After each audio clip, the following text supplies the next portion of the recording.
So, hey my friends, welcome. So, this is the answer booklet of Ishita Kishore, who has secured the first rank, and we will just see about the online dispute resolution. And if you want to know how we can write the answer, how we can just understand what to write in the answer, and how we can understand the questions, the keywords of the questions. So, this is the video for you, and I want you to watch this video till the end. And if you are really interested in watching this video, you just have to let me know in the comment section, because I just really want to know whether like all the videos of mine on this channel are helping you or not. I really want to know that. So let me know in the comment section. And if you are still watching, it means you are a serious UPSC aspirant, and thanks for that. And I'll start the question now. Highlighting the advantages of online dispute resolution mechanism for justice delivery, discuss the challenges associated with its effective implementation in India. सो हमें क्या बताना है, highlight करना है, किस पर जोर देना है? एडवांटेजेस पे. ओके, किसके एडवांटेजेस पे? ऑनलाइन डिस्प्यूट रेजोल्यूशन पर. ओके, मैकेनिज्म पर. मतलब जो भी केसेस हो गए वो ऑनलाइन ही हम उसे क्या करेंगे, उसका निपटारा कर लेंगे, मतलब उसे सॉल्व करने की कोशिश करेंगे एआई की मदद से, इंटरनेट की मदद से. वो वाली बात हो रही है जस्टिस में, जस्टिस डिलीवरी देने के लिए, मतलब इंसाफ करने के लिए. ओके, तो हमें डिस्कस क्या करना है, चैलेंजेस इससे क्या जुड़े हुए हैं ये ऑनलाइन से, मतलब जब हम जस्टिस डिलीवर कर रहे हैं ऑनलाइन से, ऑनलाइन के जरिए, तो उसके साथ चैलेंजेस क्या जुड़े हुए हैं और फिर इफेक्टिव इम्प्लीमेंटेशन करने में, मतलब इंडिया में. तो ये बात है, अगर हमें ओडीआर इम्प्लीमेंट करना है हमारे इंडिया में, उसको इफेक्टिव इम्प्लीमेंटेशन करना है अच्छे से, कारगर तरीके से, तो उसके साथ क्या चैलेंजेस जुड़े हैं. Exactly this question is asking about that. Okay, so we will start now the answer. So online dispute resolution is a wide area that encompasses, क्या क्या है ऑनलाइन डिस्प्यूट रेजोल्यूशन में? पहले तो लीगल, अल्टरनेट एंड एमिकेबल, सारी चीज़ें.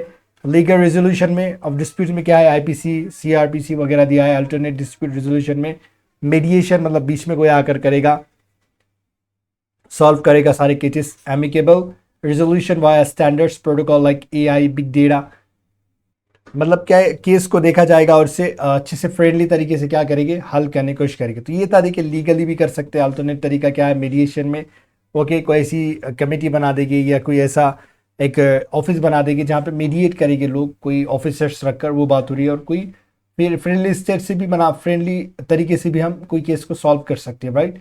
सो देखते हैं advantages for justice. Okay, what is the delivery. Okay, advantages for justice delivery. So देखते हैं क्या है यहाँ पर. Timely redressal of complaints, like use of chatbots for categories of issues. okay, like Zomato.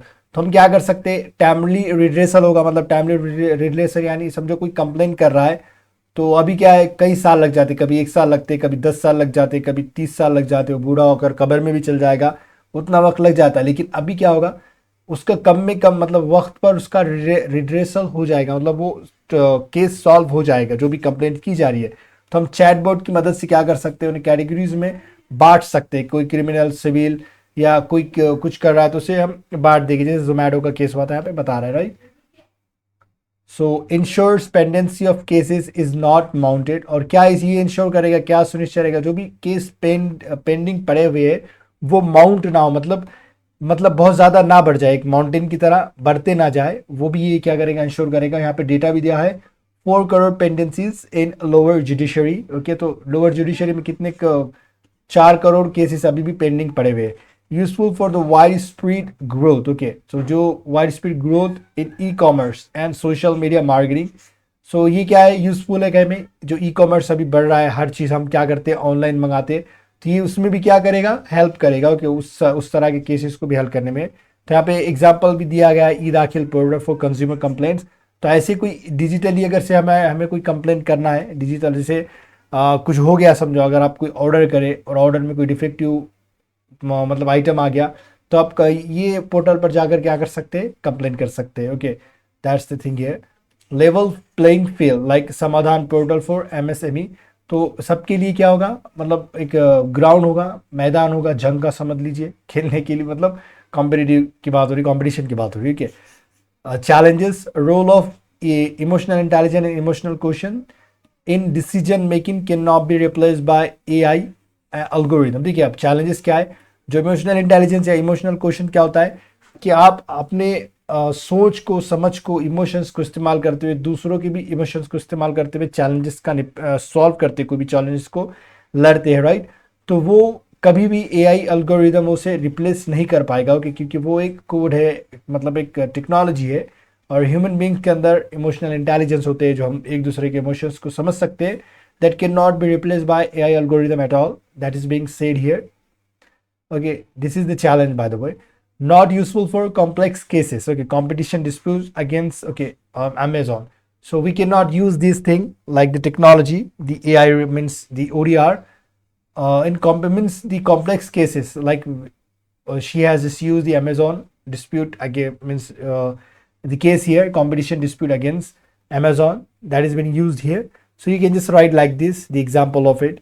So Amazon का एक case हुआ था, उसके ऊपर की बात हो रही है, उसके कंपटीशन, मतलब अमेजोन क्या कर रहा है, कोई चीज़ को कम पैसों में बेचेगा, ज़्यादा पैसों में बेचेगा, तो उसकी मोनोपोली हो रही है, something like that, okay. So may not flag serious concerns to law agencies. अब देखिए, फ्लैग के मायने तो हमने आज तक देखी कि झंडे को हम फ्लैग बोलते हैं, राइट, लेकिन फ्लैग के दूसरे मायने होते हैं किसी को अटेंशन देना, ओके। सो ये क्या करेगा, मे नॉट गिव अटेंशन। अब यहाँ पे गिव अटेंशन इस्तेमाल करें तो आपको पूरा समझ में आएगा। मे नॉट फ्लैग यानी give attention serious concern to law agency. तो अभी जो सीरियस कंसर्न वाले केस है उसको अटेंशन नहीं देगा है लॉ एजेंसीज को। जैसे कौन सा जो सीरियस केसेस हो सकते हैं, जैसे चाइल्ड पोर्नोग्राफी, हनी ट्रैपिंग, और स्पीड ऑफ एक्सट्रीमिज्म, ये सारे केसेस को शायद ये क्या करेगा, उतना ध्यान नहीं देगा, क्योंकि इसके अंदर इमोशनल इंटेलिजेंस बिल्कुल नहीं होगे। सो यूज मतलब European unions digital rights set the path along with Christ church call.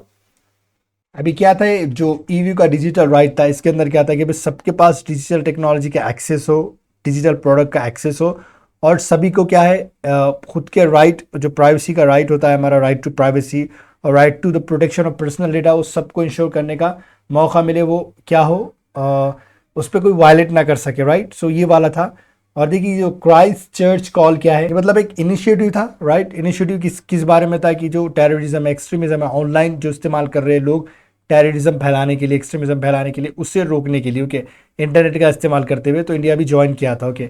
So India must embrace what you say the ODR by addressing challenges for safe, secure, democratic digital India, okay. So हमें भी ODR accept करने की ज़रूरत है, गले लगाने की ज़रूरत है। एम्ब्रेस यानी गले लगाना, वो एम्बेरस अलग ही एम्ब्रेस है, okay.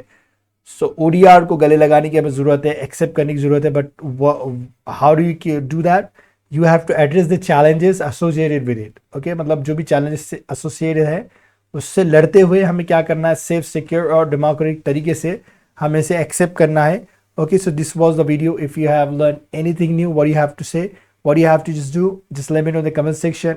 And if you know anything, how do you write this answer, if you got chance to write, so just let me know in the comment section as well. And if you have any new data or anything like that related to these questions, you can also put down into the comment section. It will help the others as well. And yeah, thanks for watching this video.